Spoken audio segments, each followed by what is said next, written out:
This program focuses on PFAS, also known as forever chemicals, because they hardly break down in the environment. PFAS can cause cancer and damage the immune system. These compounds are among the most toxic compounds we know. The Chemours chemical plant in Dordrecht, the former Dupont, has been releasing these toxic substances since the 1960s, with grave consequences for the surrounding area. Ze hebben eigenlijk mijn hele leven verwoest. And for the company's workforce. En soms zeg ik wel eens, joh, voor mij hoeft het allemaal niet meer. Ik heb 1 keer een poging gewaagd om van 8 hoog te springen. Zo diep zit het. The PFAS scandal originates in the United States and receives worldwide attention due to the Hollywood film Dark Waters. How many did you lose? 190. 190 cows. You tell me nothing's wrong here. DuPont is knowingly poisoning 70,000 local residents for the last 40 years. The factory in Dordrecht is a copy of the DuPont factory in the United States. What did they know here all those years about the dangers of PFAS? Het deksel is stijf op de doofpot gehouden. They didn't tell anybody. They kept it secret. Based on US court records, open source research and confidential documents, we reconstruct what the industry knew. Deze documenten laten overduidelijk zien, wij hebben onze eigen Dark Waters film. Wij zitten in de Dark Waters Dordrecht. Dit heb ik nog nooit zo extreem gezien. Echt crimineel zou ik het willen noemen. Waarom heeft u nooit de bevolking of de autoriteiten ingelicht over het gevaar van PFAS? Zembla investigates the PFAS cover-up.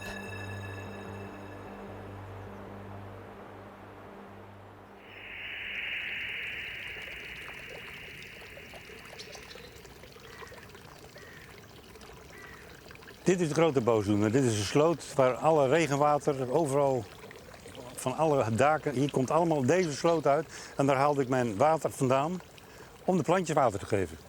Wat verbouwde u? Alle soorten groentes. Uien, aardappelen, sla, wortelen, rabarber. Noem alle groentes maar op. Alle gangbare groentes stonden hier. Hier staan allemaal aalbessenstruiken. Je ziet ze hier hangen. En hoeveel at u ervan? Ik plukte een emmertje en daar maakte ik sap van. En dan kwamen de kleinkinderen, die mochten besjes eten. En u plukt er nooit meer van, u eet er nooit meer? Nooit meer. En hier, kersenboom heeft hier gestaan. Ja. Ik heb gewoon omgezaagd, want ik werd er gek van. Dus die kersen waren één grote verleiding. En het was al puur vergif. Ja. En u wist al die jaren van niets? Nee, natuurlijk niet. Niemand in de buurt wist het. Niemand. En waar ligt Chemours ongeveer? Chemours ligt... Zie je die boom? Ja. Als je die lijn doortrekt, zo, schuin. Ja. Daarachter. Ja, daar zit... Hemelsbreed is dat? Ja. Ongeveer een kilometer. The Bahnhoek neighborhood in Sliedrecht, diagonally opposite the Chemours factory. In 2016, there is a public outcry when it comes to light that the chemical plant had been releasing toxic PFAS into the air and water for years. Nu zegt het RIVM dat de groenten in een straal van 1 kilometer maar beter niet gegeten kunnen worden. Teflonfabrikant Chemours in Dordrecht, voorheen Dupont, stoot een kankerverwekkende chemische stof uit. Dat zeggen toxicologen die onderzoek hebben gedaan. Honderden mensen uit de omgeving van het bedrijf Dupont in Dordrecht laten hun bloed testen. Ze maken zich zorgen over hun gezondheid. 2 weken geleden werd bekend dat ze jarenlang zijn blootgesteld aan een giftige stof.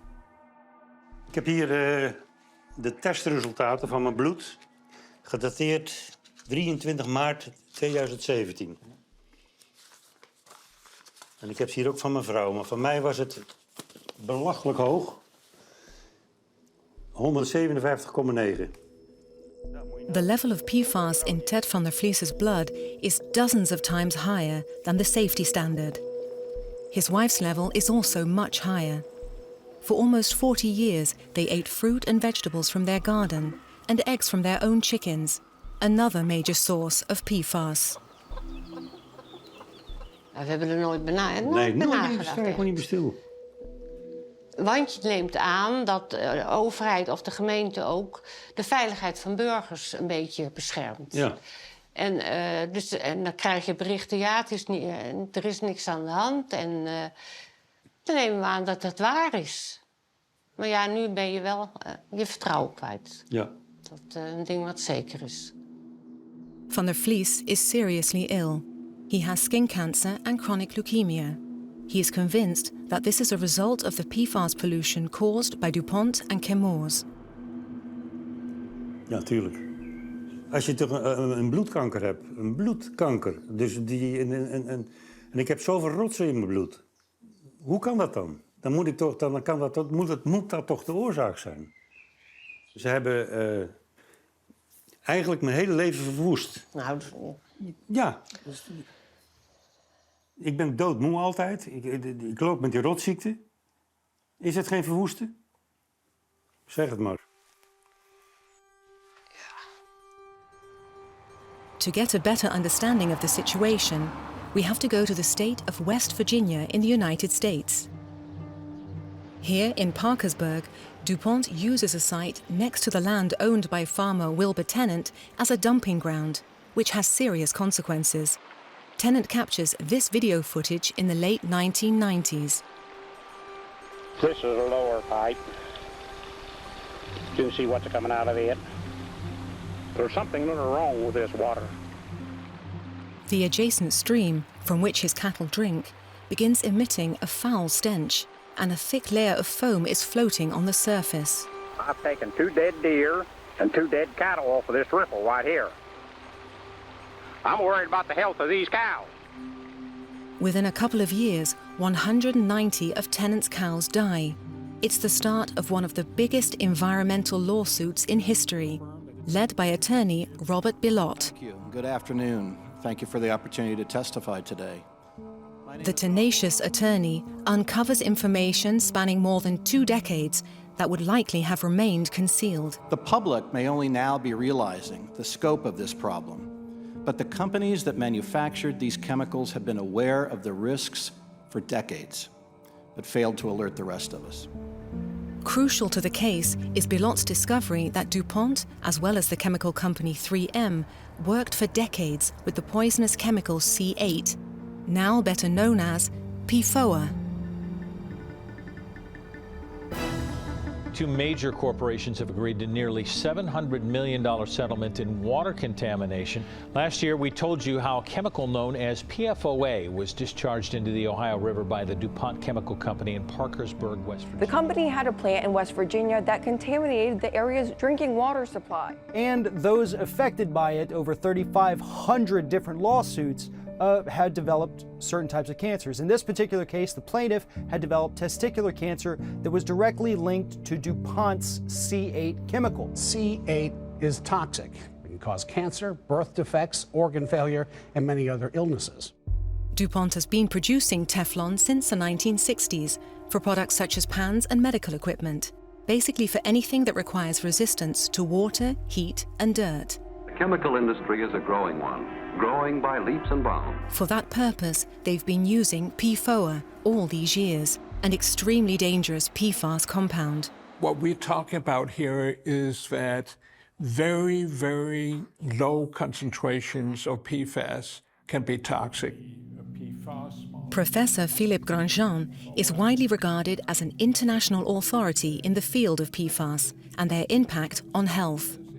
The gray skeleton here in the middle, that's the carbon chain, and it's completely wrapped in these green atoms here, and that's fluorine. And the bond between the carbon here, the gray carbon, and the green fluorine is the strongest in chemistry. And that means it's almost unbreakable. This acid group will bind, for example, if I spray it onto my jacket. So it sits here, and then all of these little molecules, they will stick up like nanohairs. So when it rains, then the water will just drip off and not make my jacket wet. But the problem is that they also break off and then I inhale this or I swallow it, it gets into my body and it's stable, so it will stay in my body for many years. And that's where the human toxicity comes into the picture.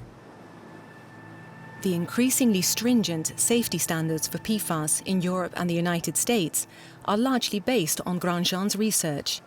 He started his research more than 10 years ago on the Faroes, an island group located between Iceland and Norway. The inhabitants get most of their food from the sea: fish, crustaceans and whale meat. The PFASs here are in the marine food chain.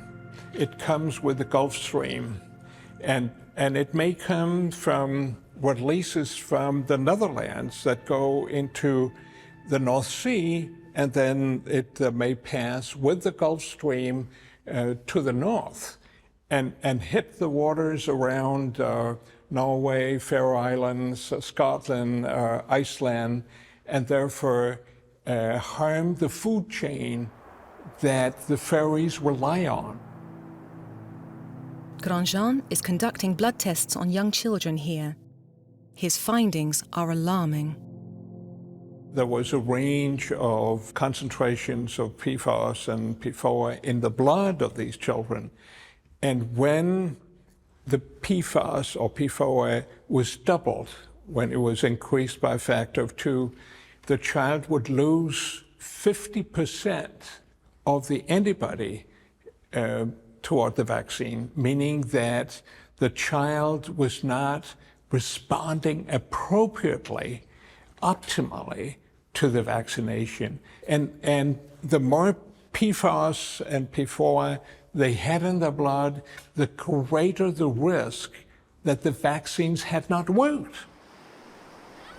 I called my colleague, who's a professor of pediatric immunology, and he said, "That can't be.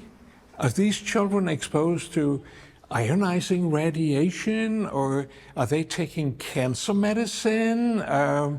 That can't be." And I said, "No, I mean, this is just PFAS." And he said, "Oh my God, this is shocking." It's the first time that scientists discover on such a large scale how harmful PFAS are. But what did the industry know all those years? Over the past year, we have obtained hundreds of documents about the role of the industry. They include US court documents, confidential papers, and information that we were able to track down through open source research. Based on thousands of pages of information, we investigate and reconstruct what the industry knew at any given time about the dangers of PFAS. Alsof ik in een filmscript zit te lezen, eerlijk gezegd. We have the documents reviewed and analyzed by an environmental chemist and by other experts, a criminologist, an emeritus professor of toxicology, and a professor of integrity. Als je zo informatie willens en wetens manipuleert en geen actie onderneemt, terwijl je weet dat stoffen giftig zijn, serieuze bedreiging zijn, dat vind ik dat een criminele activiteit. The Netherlands is proud to have the prominent American multinational Dupont open a facility in Dordrecht in the early 60s. The chemical giant gives a boost to regional employment.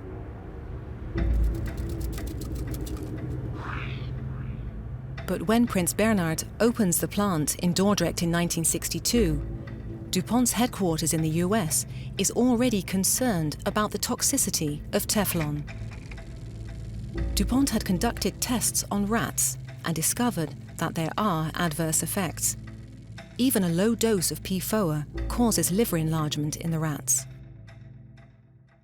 Dat alleen de lever vergroot is, duidt nog niet op kankerverwekkendheid. Hè? Dus maar dat claimt dat artikel ook niet. Het geeft alleen een hele duidelijke, best wel harde waarschuwing. 1961 nota bene, hè? Meer dan 60 jaar geleden al.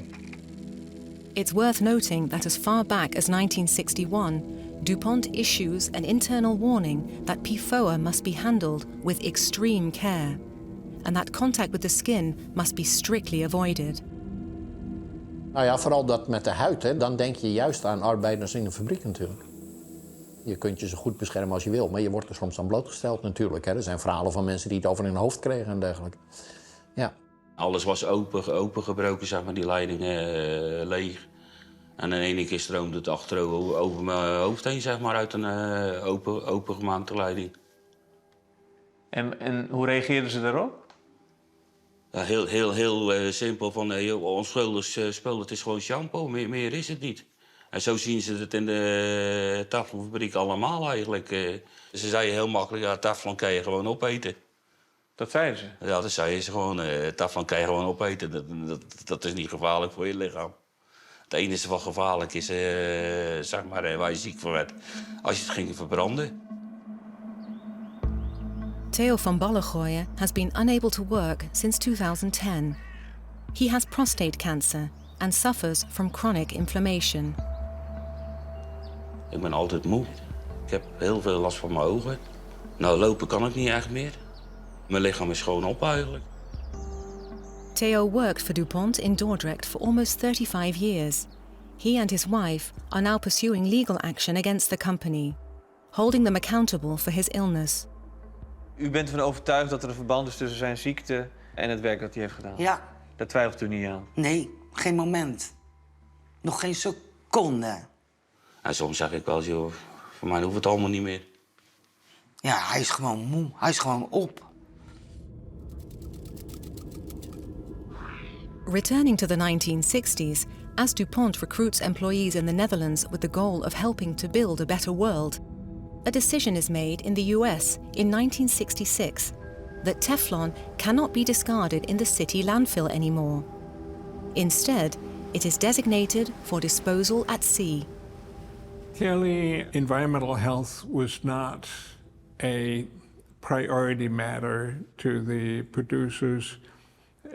The priority was marketing and sale and profit, of course. But here we are dealing with some of the most toxic compounds that we know of. A few years ago, Grandjean gains a unique insight into the operations of companies like Dupont and chemical corporation 3M. He is asked by the US state of Minnesota to appear as an expert witness in a court case against 3M. I was able to see information about what the company had done over the years and kept secret. Here there was a major producer of these toxic compounds who had essentially kept the crucial information for themselves while they were claiming at the same time, oh, this is completely safe. As a physician, I must say, I think that's unethical behavior. Dupont bought PFOA from 3M for years. As a result, toxicologists from the two companies worked in close collaboration. DuPont and 3M apparently had regular or occasional meetings where they shared information. This is the report from such a meeting in 1975, which further emphasizes DuPont's concerns regarding the possible toxic effects of PFOA. DuPont advises to stop using the chemical for food-related purposes. Daar was ik wel verrast over, dat men toen al zei, dat kunnen we maar beter niet doen. Heel verstandig. Ze wisten het dus al. En vervolgens hebben ze het wel gewoon toegelaten natuurlijk en zelfs stoffen daarvoor geproduceerd. Hè. En dat is ook wat uiteindelijk nog in de pannen terechtkomt natuurlijk.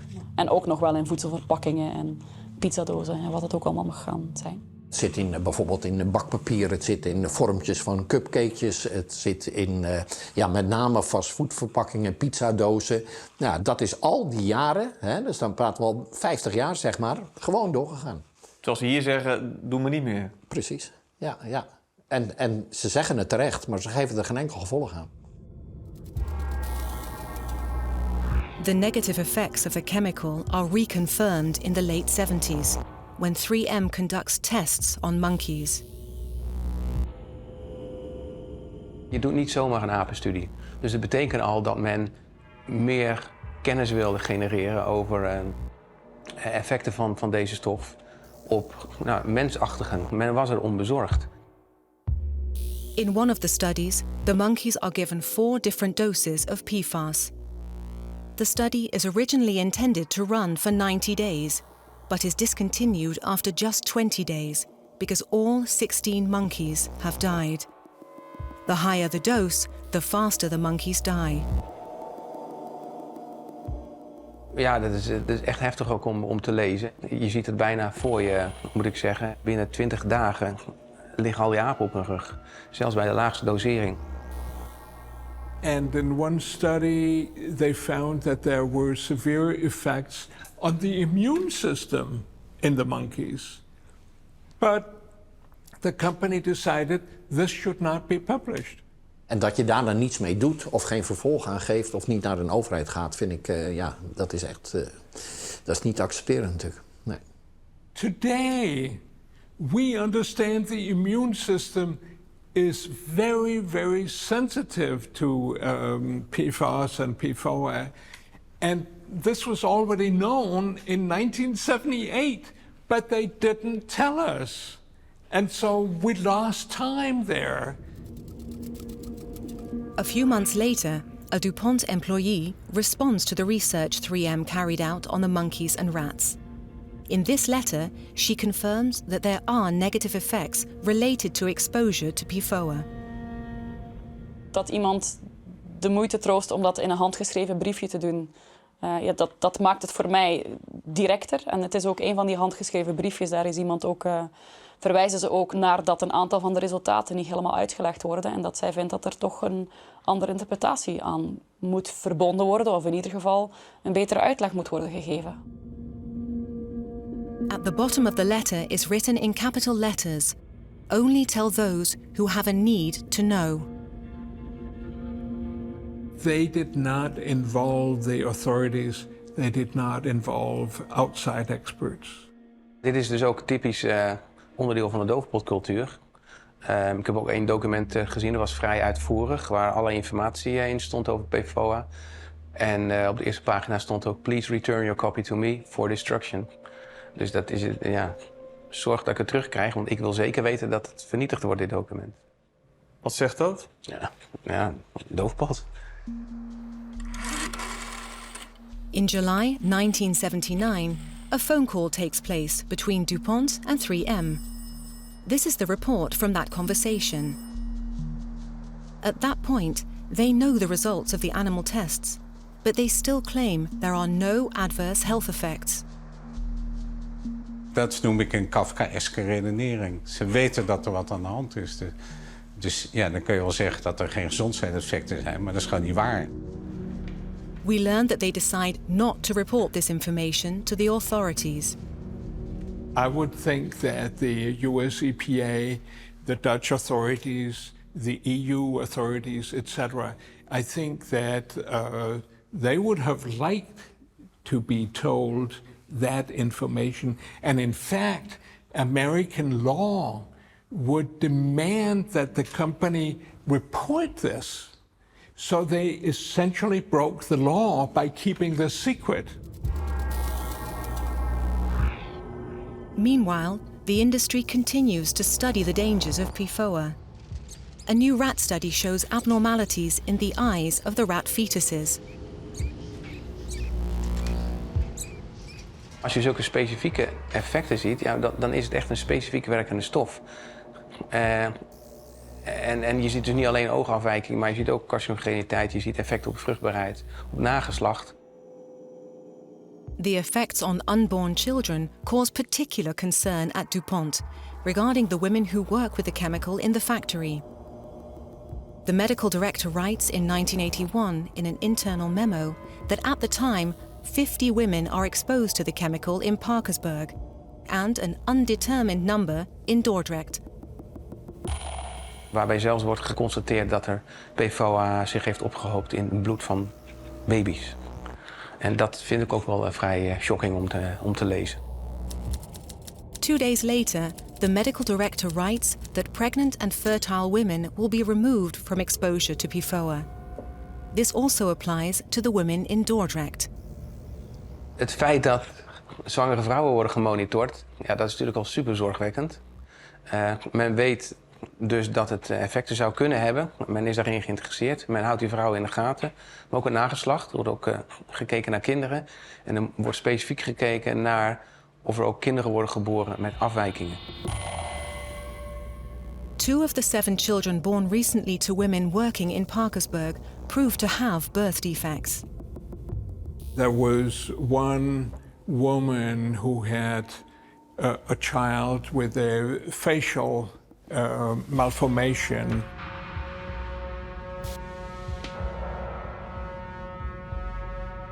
The document becomes even more disturbing as we read on. Women who provide proof of the inability to have children will be allowed to continue working.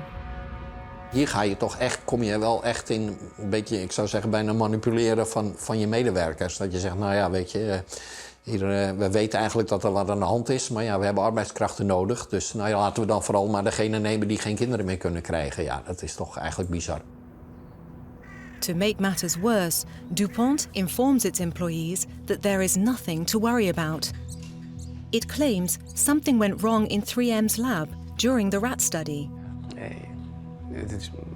Je moet er een excuus vandaan halen, maar ja, zo kun je alles wegpoetsen. Ja, nou ja, dus zo kan je natuurlijk alles ontkrachten. Ja, men houdt als het ware de droom levend van wij maken iets geweldigs en het is niet giftig. Wat natuurlijk helemaal niet zo is. Het is juist wel giftig. But the company felt that the production, by definition, was safe because it was useful for their purpose. And that's a kind of a logic that is hard to understand nowadays and which I feel is completely unethical.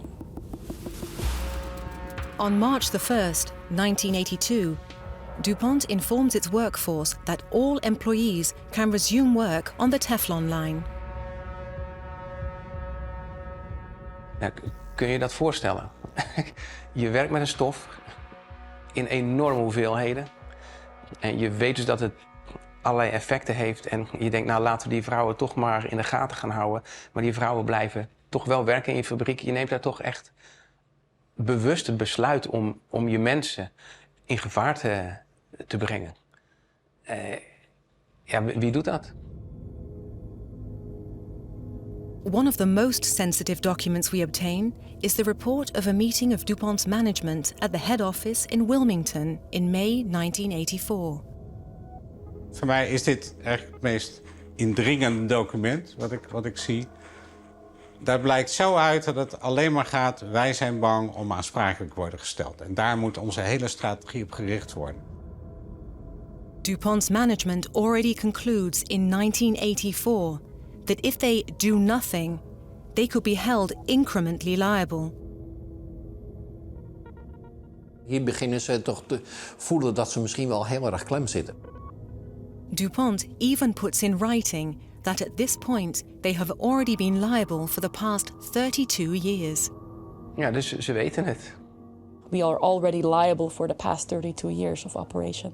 Wat zegt dat? Ja, dat het over 32 jaar gaat. Dus dat ze het al lang wisten, dat staat er heel duidelijk in. En dat ze zichzelf ook verantwoordelijk zien. Als er staat, we are already liable, dan ontkennen ze niet dat ze er een aandeel in hebben. Er staat geen enkel woord in dit overleg over dit is slecht voor mensen, dit is slecht voor de werknemers, voor de omwonenden of wie dan ook die hiermee bij betrokken is. Nee, we moeten zorgen dat wij niet aansprakelijk worden gesteld.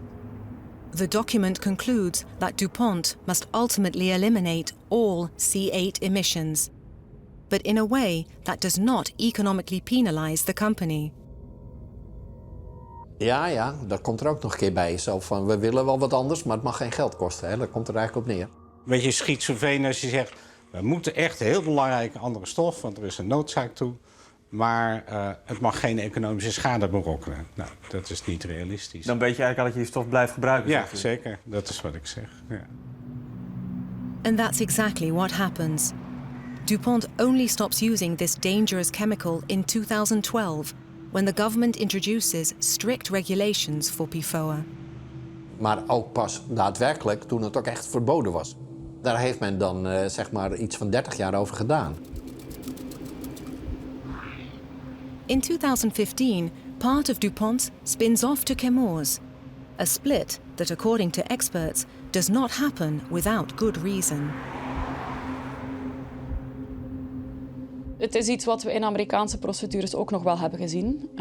En ook soms processen van andere bedrijven, dat er gewoon moeder- en dochterbedrijven en nieuwe constructies zijn waarbij het soms moeilijk is om te ontwarren welk bedrijf waarvoor welke verantwoordelijkheid draagt. Als je nu dan een rechtszaak aanspant tegen Chemours, kan je zeggen, ja, maar dat was Dupont. En als je naar Dupont gaat zeggen, ja, maar het is Chemours die daar nu zit. Hè? Dus ik bedoel, dat is absoluut een element wat ik vaker heb gezien. Dag, met Roelof Bosma van Zembla. Hoi, een telefoontje die je wist dat zou komen. When we contact Dupont, we are indeed referred to Chemours. We talk to a company spokesperson. Waarom heeft u nooit de bevolking of de autoriteiten ingelicht over het gevaar van PFAS? Ja, dat is niet iets waar ik nu zo uit de losse pols antwoord op kan of zelfs mag geven, denk ik. En wat bedoelt u met mag antwoorden? Wat je nu noemt is onder andere onderdeel van rechtszaken die lopen. Dus ja, stuur je vragen en gun ons ook de tijd even om daarop te antwoorden. But Chemours has not answered a single one of our questions, not even after repeated requests. Ze hebben altijd tegen mij gezegd dat het niet giftig was, dat het altijd veilig was. Wie zei dat dan? De leidinggevende. En aangezien bij Dupont ze nog wel roleerden, dus om de 2-3 jaar had je een andere leidinggevende. En die zeiden allemaal hetzelfde. En dat was? Veilig. Aart van Os starts working at Dupont in Dordrecht in 2000. He works there for years with all kinds of chemicals, including PFOA. Die maakte batches voor machines. En dan loop je de hele dag eigenlijk te scheppen en te storten in machines. En stof op te vangen, zeg maar. Nou ja, als hij ging douchen, dan zag je dat het zwart ook op zijn lijf zat, zeg maar. Zo fel kwam hij uit zijn werk? Dan kwam hij zo ver uit zijn werk, inderdaad. Ja. Je had ook BPM's, natuurlijk. Dat zijn die mondkapjes? Ja, maar er zat meer aan de binnenkant dan aan de buitenkant. Dus dat hielp niet zo. As a result of multiple inflammatory conditions, Van Os is also unable to work. He has suffered from severe neuralgia for years. Mijn leven bestaat alleen maar uit mijn ziekte. Eigenlijk. Want ik heb 24 uur pijn. 24/7. Ik loop een beetje het huishouden te doen, een beetje op te ruimen. Of ik ben aan het vissen.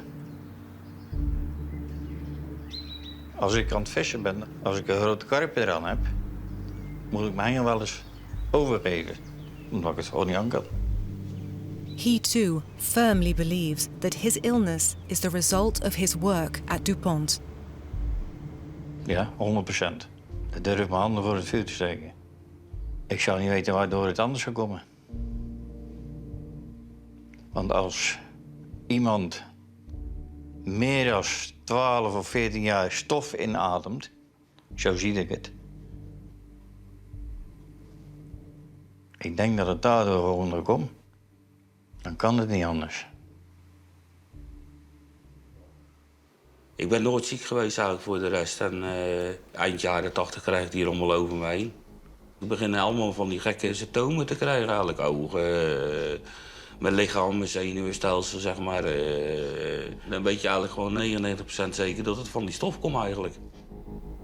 Former employee Theo van Ballegooien has prostate cancer.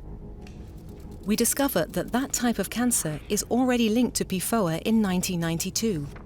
A PhD research project at 3M identifies a number of negative effects, including higher mortality due to prostate cancer.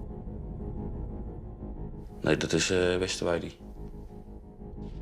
In the end, 3M does not go public with this conclusion, nor with the multiple negative effects associated with PFOA.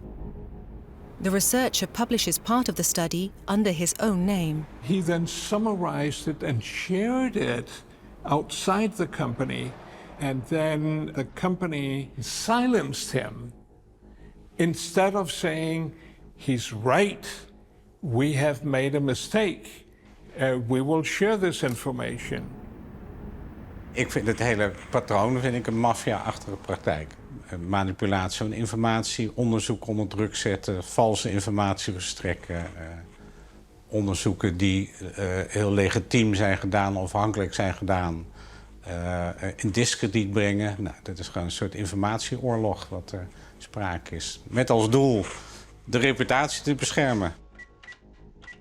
DuPont's management in the US issues a communication about the study to all its facilities, including Dordrecht. It says that it would be premature to share the results of the study with employees. Je zou zeggen, een PhD-studie is normaal gesproken niet te prematuur, want dan krijg je normaal gesproken geen dokterstitel. Dat is één ding. Maar als je het dan al te prematuur vindt, dan ga je daar toch mee verder. Als je zulke sterke aanwijzingen hebt dat daar iets echt helemaal mis is, dat mensen daar prostaatkanker van krijgen, dan geef je dat toch een follow-up. En dat is niet aan de orde, hè? Men is toch wel weer van het wegstoppen hier, heel duidelijk. Ja. Om dat achterbakse gedoe eigenlijk ben ik gewoon heel boos. Het is alleen maar geld verdienen, geld verdienen, geld verdienen. En leuk en aardig doen tegen het personeel en de omgeving. En het werkelijkheid vertellen ze eigenlijk niet. At that point in time, DuPont has already been concerned for years about its own workforce. It has therefore been taking blood samples from some employees since the early 80s to check the PFOA levels. This is also done in Dordrecht. Ze weten dat het heel lang duurt vooraleer het in het bloed weggaat. En ze geven in dat document ook aan dat het daarom belangrijk is dat oud-medewerkers ook onderzocht worden.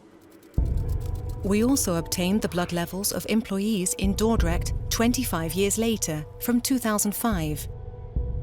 We notice that they are higher than those of any other DuPont employee worldwide. One employee even has more than 11,000 micrograms per liter in their blood. Ongelooflijk, 11.000, ja. Dus de veilige grens is 6,9 microgram per liter. En daar lopen mensen die dus 11.000 microgram per liter in hun bloed hadden. Ik vind dat werkelijk, met name zo verontrustend, omdat voor zover ik weet die mensen nooit verder zijn ingelicht. Ja, dat kan toch niet. Die hadden ook meteen daar weggehaald moeten worden of in ieder geval medisch opgevolgd moeten worden. Want dat is niet een beetje boven de norm. Dat is extreem boven de norm. We asked the company whether the employees concerned were informed at the time and given a medical examination. Again, we did not receive an answer. We discover that DuPont already fears in 1982 that the local community around the plant is also being exposed to PFOA. Men heeft zich eerst gericht op medewerkers binnen de fabriek. Daar zie je de ophoping in het bloed, maar vervolgens gaat men buiten de fabriek kijken. Nou ja, dan komen ze erachter dat het verder gaat dan de medewerkers. As early as 1982, DuPont's medical director in the US warned that there is obviously great potential for current or future exposure of the local community. Meer dan 40 jaar geleden, ja. Ongelooflijk. Dit is natuurlijk bizar. We have a problem that's related to past production. It's the sins of the past that are now harming us.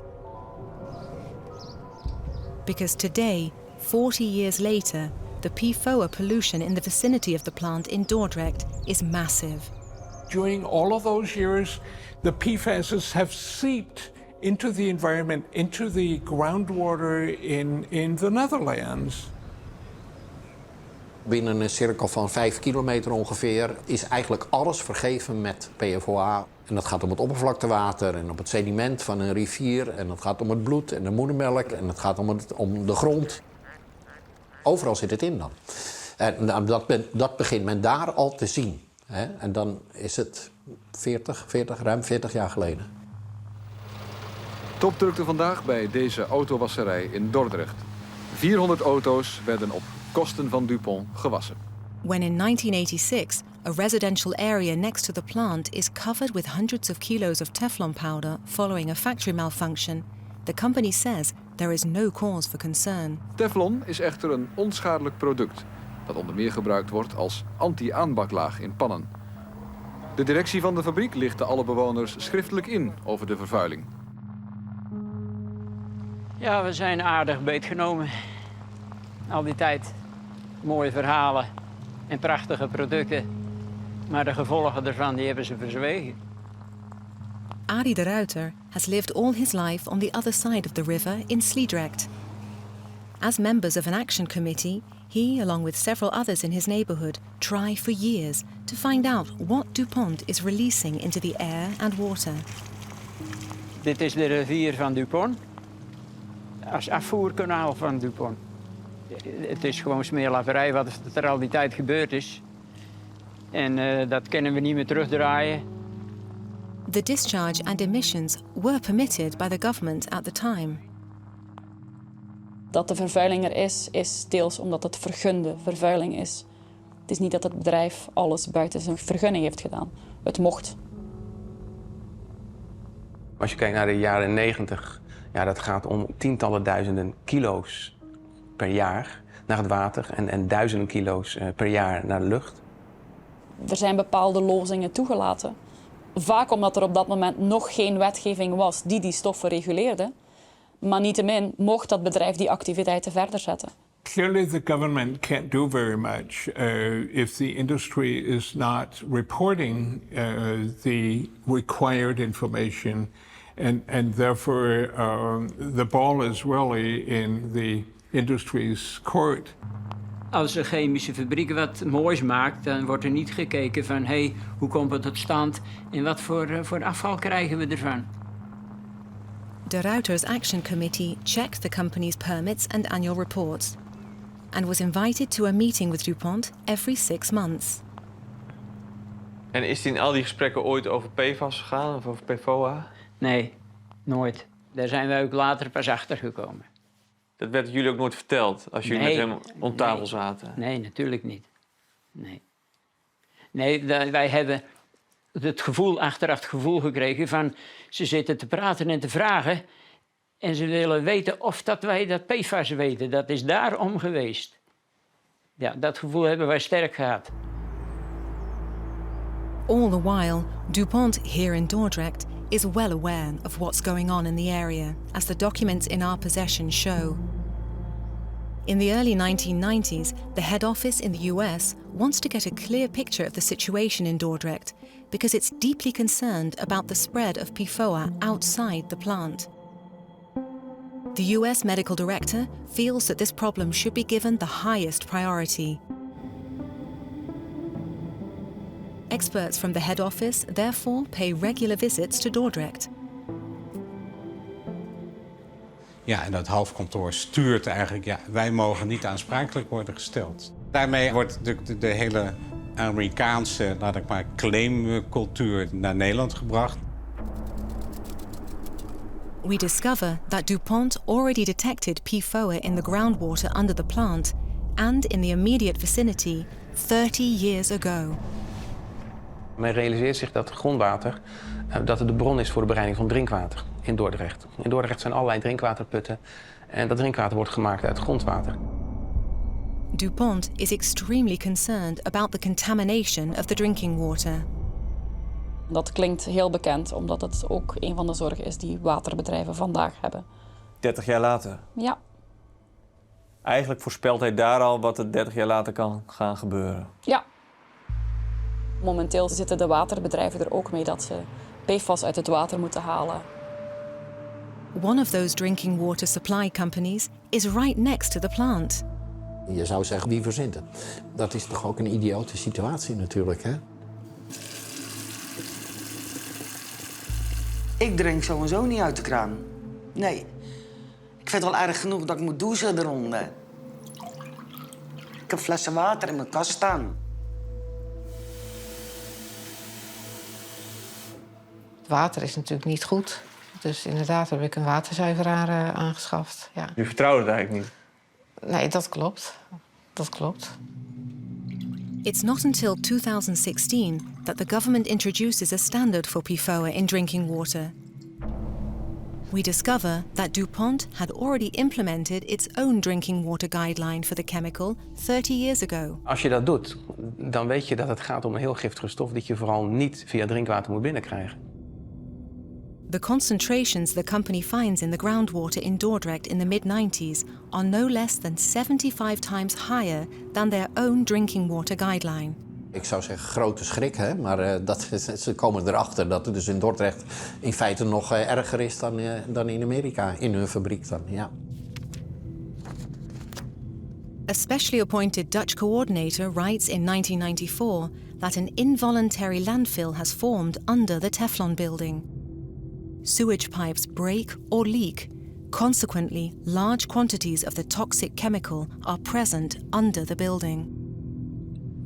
Ja, Dupont heeft het al die jaren al geweten.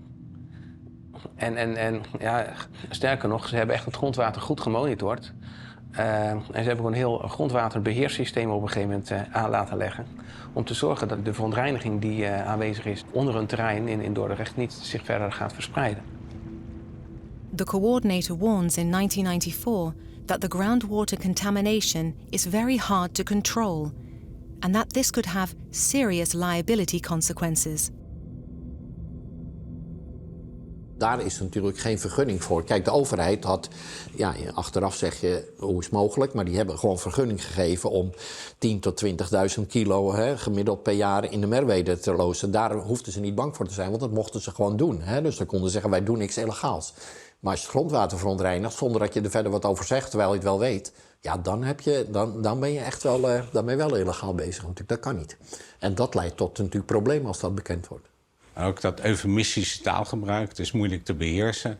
Wat er feitelijk aan de hand is, wij storten gif in het grondwater en daar worden mensen ziek van. We learn that in the mid-90s, DuPont is also very worried about the landfills the company uses for PFAS waste. One of them borders on a nature reserve. To find out if the dangerous chemical is spreading here as well, tests need to be carried out. But DuPont's PFAS coordinator writes that there are political problems associated with this, and that if they find PFAS there, it just costs us more. Vanuit milieu-oogpunt of vanuit juridisch oogpunt zouden we dit moeten doen. Maar bedrijfseconomisch is dat het wat we gaan doen. En dan is de afweging, we gaan het niet melden, want als we het melden, dan gaan wij ervoor moeten betalen. Ze maken 6 miljard winst, in ieder geval een paar jaar geleden nog. 6 miljard per jaar, hè? Al had je 1 miljard nodig. Dan heb je toch nog steeds 5 miljard over. Het klinkt misschien een beetje eenvoudig, maar dan worden de aandeelhouders zenuwachtig. Dat begrijp ik ook wel. Maar ja, dat moet dan maar. The coordinator in Dordrecht emphasizes that conducting tests on the landfills is the ethical thing to do, but not without firm backing by management. Dat getuigt dat ze echt onder druk worden gezet, dat er niks naar buiten mag komen. Ja, schokkend. Dus voor mij is dit echt... Ik wist dat dat bij Dupont in Amerika speelde, door die film, door die Dark Waters, maar dat het ook in Dordrecht speelde, is voor mij eigenlijk nieuw. In 1995, the plant draws up a groundwater remediation master plan. According to the plan, the work in Dordrecht should be finished in 2030. But when we review internal documents from 2003, the plan seems to have failed. New studies conclude that the PFOA concentrations are actually higher than in the mid-90s. Ja, met andere woorden, komt meer bij dan eraf gaat. Ja. Dus dat werkt eigenlijk van geen kant. Wat ze dan al direct onder de fabriek meten is 7,5 milligram per liter. En we moeten nagaan, dat is gewoon 1 miljoen keer zo hoog, de concentratie, als wat we nu in de rivier aantreffen, waarvan we nu al met z'n allen zeggen, ja, maar dat is veel te hoog, dat willen we niet. In 2016, it's clear that the remediation has failed. An internal memo from the Regulatory Environment Agency says that eliminating the contamination is technically and financially unfeasible. The agency concludes that the groundwater management system must therefore be maintained in perpetuity to prevent further spreading.